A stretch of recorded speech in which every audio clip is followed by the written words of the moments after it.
Hi guys, this is Papi Garang, your teenage mom. Intro, guys.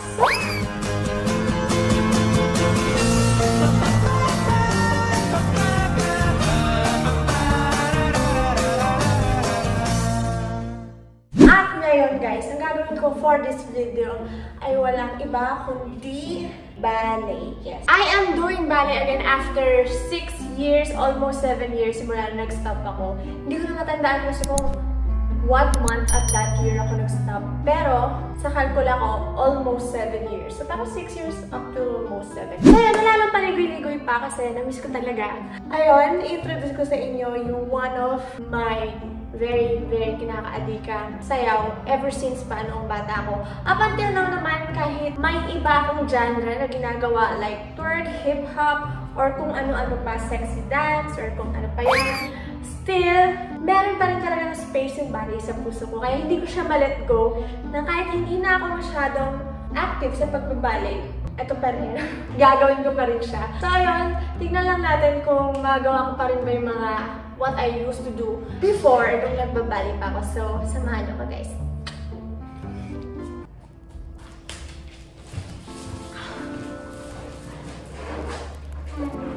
Silap pala meron.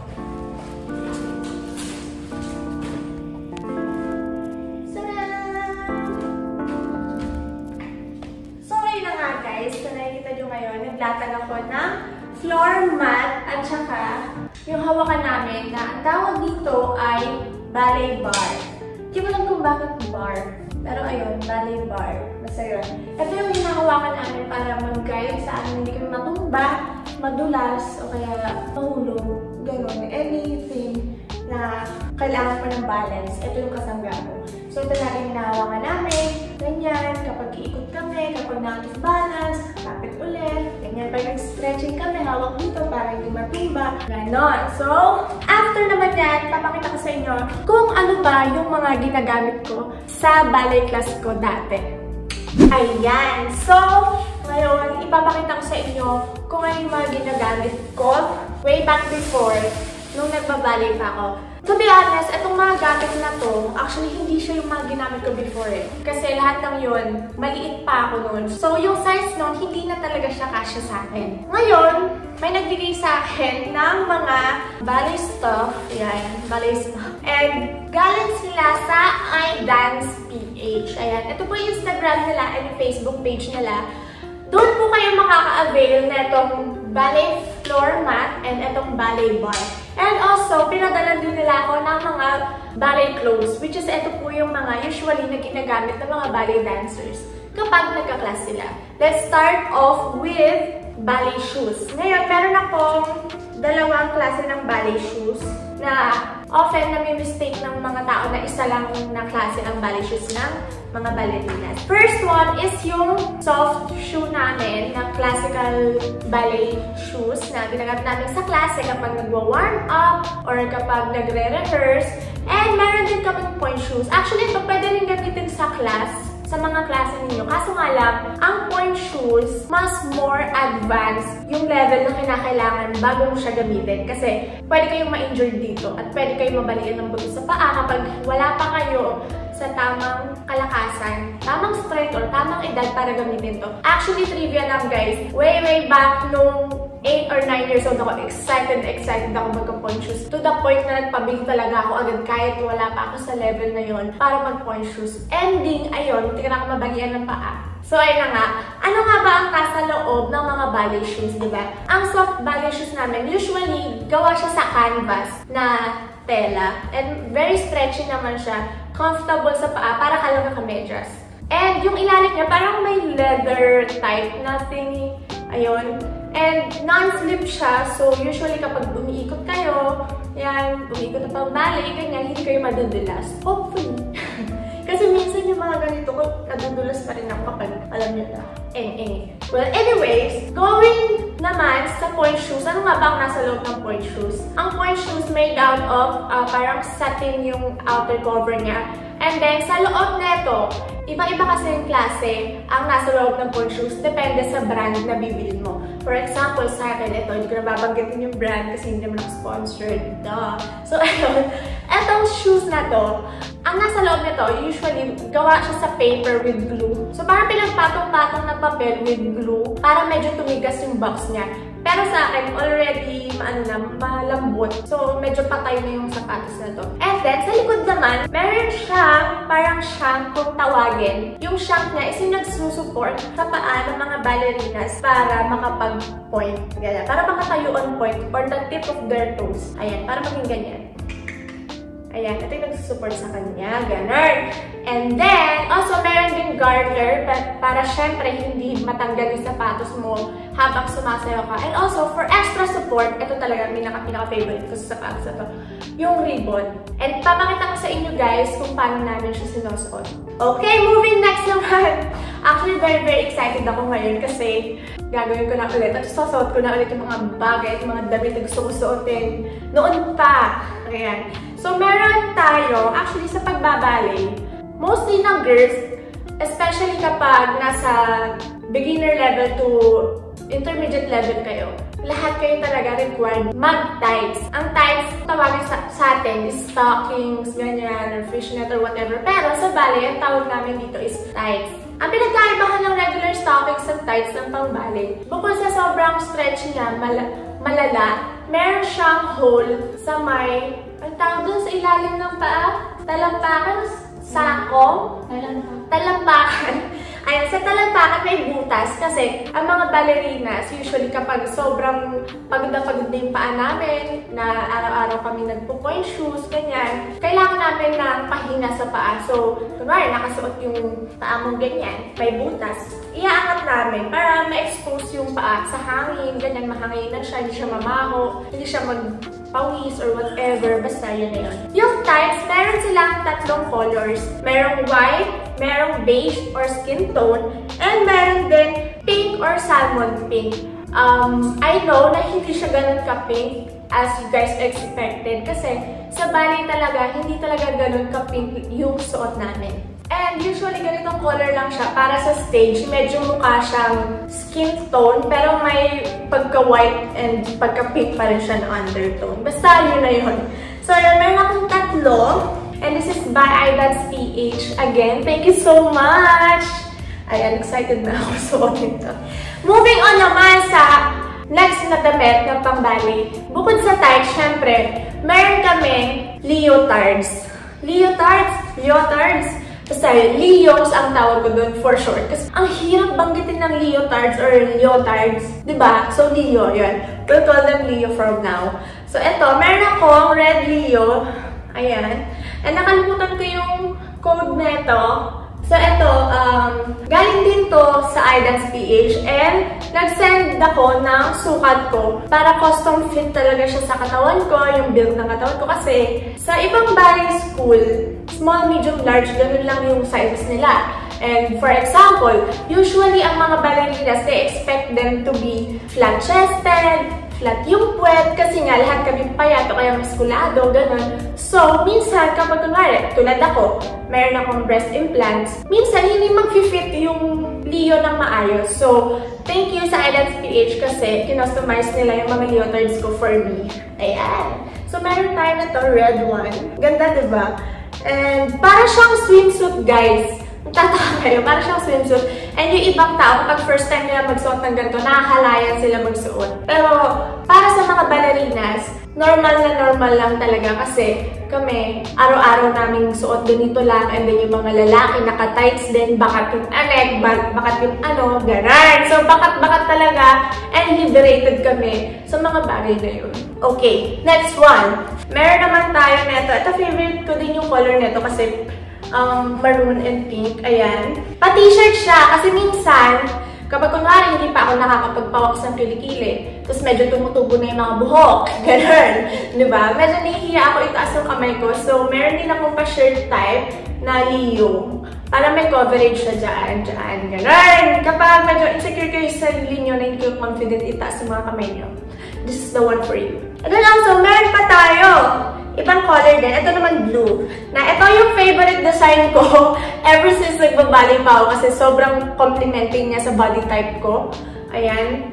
Actually, yung front niya parang pa-halter. Pa ganyan. And then sa likod naman niya, may parang pa-circle, pabilog na ganyan, no? Hindi ko alam kung nakikita nyo.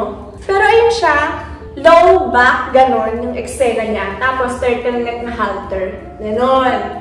So, nakaka-accentuate siya ng features ng katawan ko, like yung ang nipis ng braso ko, medyo malapad yung shoulders ko, ganon. So, ito talaga yung may go-to design ng Leo ever since. Ayan. Up next naman sa, ito, plain black, pero iba ng texture yung upper, you know, upper part niya. Pero same design pa rin as na tong blue. So, halter pa rin siya ng black, and then velvet yung ibabaw, yung sa baba naman, parang spandex type.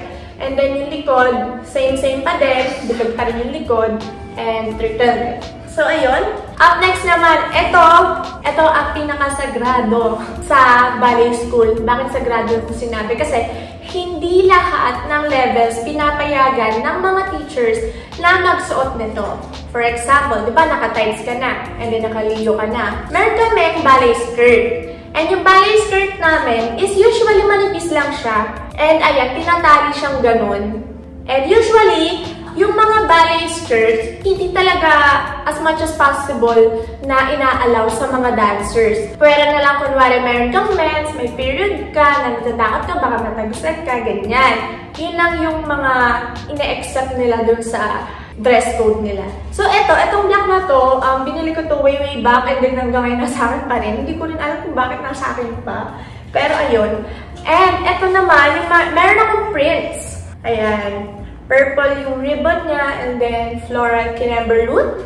Ayan. This one is from Idance PH ulit. O diba, sponsored tong video na to.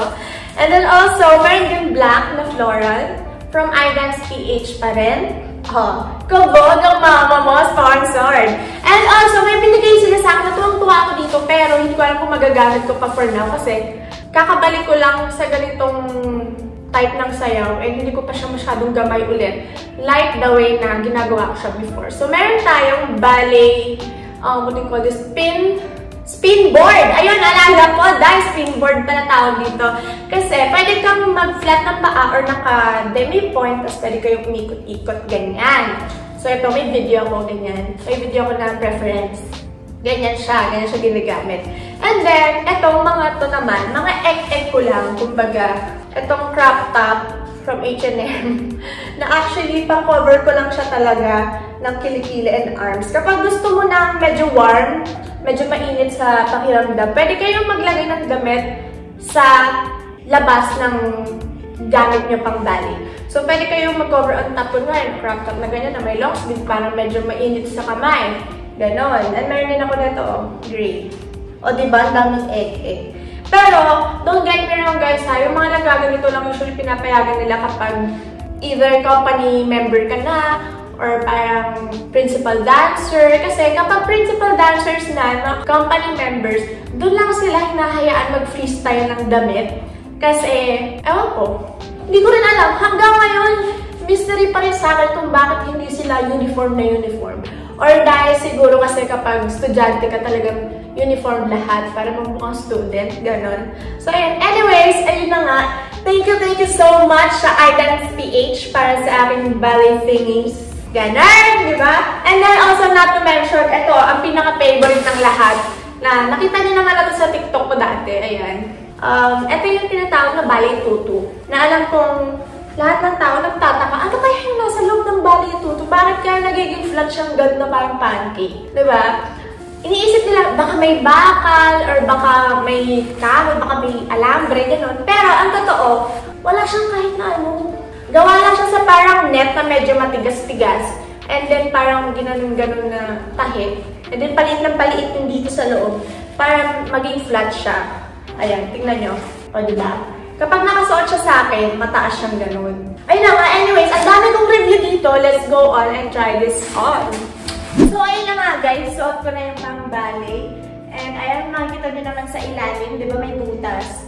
Para kapag pawis na yung paa nyo, pwede na makapagpahinga. Yes, birthday. So, yun na nga, magsasuot na tayo ng ballet shoes. And itong ballet shoes na to, matagal na to sa akin. Ayan, very fit siya sa paa. Kaya ito yung favorite kong sapatos. Kasi hindi siya lumuluwag. And talagang fit na fit siya sa paa ko, kaya madaling sumayaw. So, wait lang. Ayan, suot ka na. Hindi ko alam kung nakikita nyo guys. Pero pa-X, and then nasa ilalim yun. Mahaba kasi yung garter niya para adjustable sa size ng paa nyo. And, syempre, ano ba naman ang ballet kung hindi ka naka-ballet hair, di ba? Pero since maiksi yung buhok at hindi ko siya maipupusod or maibaban tulad nung nagbabalay ako dati, itatali ko na lang siya ng regular. And yung bangs ko ayaw makisama. So, yun na nga. Nakatali na ako and may body shoes na ako. Now, mag-skirt tayo para hindi sobrang mahal yung tignan para kay YouTube at saka sa mga watchers. So, hindi ko alam kung magbablock ako. Baliktad. O, diba tanga? Nakalimutan ng paano mag-skirt. So, ganyan ko siya usually lalagay para may slit sa gilid ng konti. Ayan! Perfect! And dahil medyo hindi ako confident sa kilikili ko ngayon, mag-overlay ako ng crop top sa pang-itaas. Pero pabaliktad ko siya susuotin. At ayan naman, naka-overlay na yung crop top ko. Na ayan, kahit taas ko yung kamay ko, hindi kita kilikili. So, ngayon, gagawin natin yung mga basics na ginagawa namin usually pag nagbaballet kami. Which is, ikaw ko nakikita niyo yung paa ko. Suskatin ng very light. Ang tawag dito is first position, na which is magkadikit yung dalawang heels nyo, and yung dalawang toes naman facing away. So, ganyan. Mahirap tumayo ng ganito actually, para sa mga first-timers. Pero, sa mga ballet school naman, hindi naman nila pinipilit na sobrang flat na straight na ganyan yung paa mo. Minsan nakaganyan ng konti. Pero kapag nasanay ka na, yan, first position ang tawag dyan. And then, one foot apart naman, second position. Yan, ang second position. Third position is heel to heel. Ayan, third position. Fourth position naman, naka-align yung heel mo sa kabilang toes mo. And yung kabilang, gano'n. So, ito makikita nyo, pero gano'n. Fourth position, ganyan. And then fifth position, nakadikit. Yan. Parang crisscross. Pero sobrang difficult nito. Kahit ako ngayon, nahihirapan akong gawin siya. Pero dahil muscle memory at medyo kaya para maipilit, ayan, fifth position. And also, last but not the least, yung pinakamadali, sixth position, which is playing straight. Tak, tak, ganun. Ayan. So, yun yung mga basics ng ballet sa paa. Yun yung mga positions nila. And, syempre, bukod sa paa, meron din tayo sa kamay. First of all, ballet fingers, yung middle finger nyo, and then yung thumb nyo, nakaganyan. Pero ako, dahil nasanay ako ng parang relax yung kamay ko, medyo nakaganyan na lang. Yan, nakaganyan. Parang medyo nakapilagtik-ish yung kamay ninyo. Ganyan. So, both hands on ballet fingers, naka-round yung figure ng kamay, and ng arms, and ng balikat, ganyan. Mga positions ng kamay is brava, which is nasa bandang private area, or hips, or waist, or ano ba to? Thighs. My God, postpartum. Basta yun. Ganyan, first position. Brava. And first position, round pa rin, nasa tapat ng belly button mo. First position. And then fifth position pag nakaangat. Third position kapag yung isa nakaganyan, and then yung isa nasa taas. So, yung kanan mo or yung kaliwa mo, nasa gilid, and then yung isa nasa taas. That is fourth position. Oh, is it right? Brava, first, second, third, fourth, and fifth. Fifth is kapag nasa taas parehas. Hindi ko alam kung tama ako. Correct me if I'm wrong, pero ito lang naalala ko sa back of my head. Ganon, eksena. So, brava, first, second, third, fourth, and fifth position. So, ayan. Sideways, ganito siya. Brava, first, second, third, fourth, fifth. O, diba? Kahit ako nalilito rin dyan. And, syempre, bago mag-start ng klase, lagi ako nagwa-warm up. Although, hindi naman siya totally ang proper warm-up niya, pero ito yung ginagawa ko. Usog ko lang na konti yung camera. Ito yung sure ginagawa ko kapag warm-up. Pinapatulog ko yung toes ko. O, narinig niyo yun? ASMR, chiropractor, ganon. And then, binibend ko lang at bending point yung paa ko. Ay, ito pala guys, basics din. demi-point, and full point. Okay? Demi-point kapag nakataas ang heels mo, parang kang naka-high heels na sapatos. And then, full point kapag toes mo lang ang nakalapat sa sahig. Sideways. Demi-point, and then kapag full point, nakaganon. Okay? Flat, demi-point, full point. Ayun. So anyways, back again sa warm-up ko. Bukod sa cracking na ganun ginagawa ko, and sa leather varies kung tawagin, na which is to rise. If you know what I mean. Ito lagi kong ginagawa. Hindi ko alam kung magagawa ko pa rin. Ayan. Then stretch. Tumunog. Hindi ko alam kung narinig nyo, pero tumunog. Ayun. Basta yun ang ginagawa ko. Front to the side. Konting stretch. Ayan. Other side. Front to the side. Medyo makulang na yung buto ko dito Ito hindi ko masyado sakit. Pero yun. And then also, ito ginagawa ko rin ito as a warm-up. Ganon. And ito, parang na-loosen up yung hips ko or whatever you call that. Bobo ako sa terms.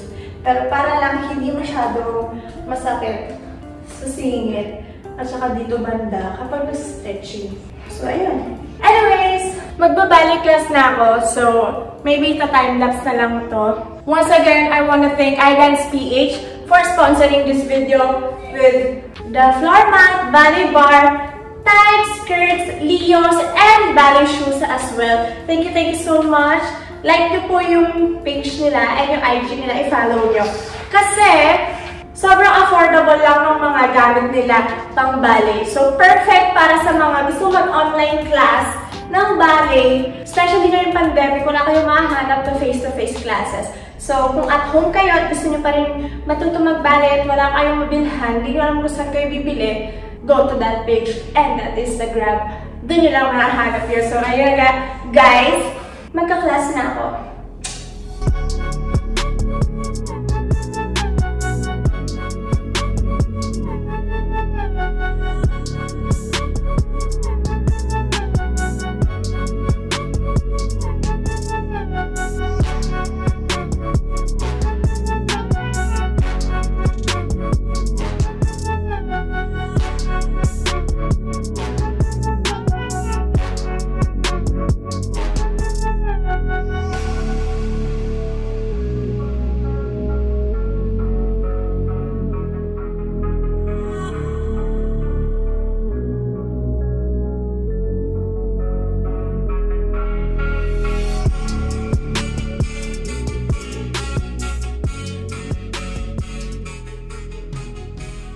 Sorry na nga guys, tapos na ang ballet class ko at hindi ko na pinakita lahat kasi hingal-hingal ako. Tuwa ka lang, nagagawa ako ulit kayo hingalin. Pero dati mas malala pa to. Pero yun na nga, dito na tatapusin to. And thank you so much. Kung na-enjoy nyo to, please do like, comment down below, and share this video for more videos and more updates from me, Papi Girl, and your teenage mom. Please don't forget to like and subscribe.